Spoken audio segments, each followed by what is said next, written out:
जब हम artificial intelligence की बात करते हैं तो हमारे दिमाग में आमतौर पर रोबोट्स और इस तरह की चीजें आती हैं। और हम्म, हम जो हमने मैं उस तरफ लेके जाना चाहता हूँ जो एक आम आदमी की तरफ है।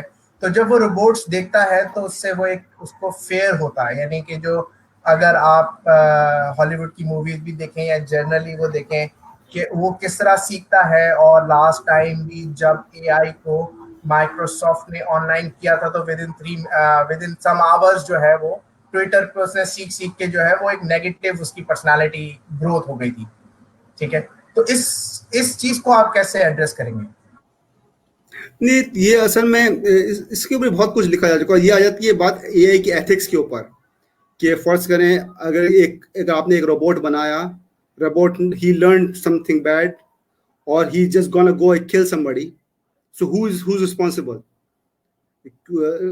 रिपोर्ट बनाने वाला रिस्पॉन्सिबल है या रोबोट खुद रिस्पॉन्सिबल है? इसके ऊपर बहुत ज़्यादा काम हो रहा है और इसके ऊपर ये पूरी इसकी एक फील्ड है कि हम किस तरह से इसको इसके एथिक्स के अंदर कैसे हम लेकर आएंगे।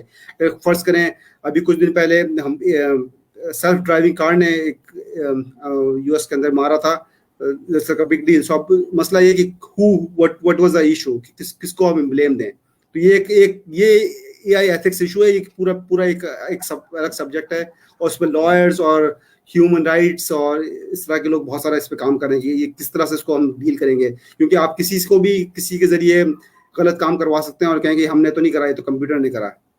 सो हु इज रिस्पॉन्सिबल इवेंचुअली?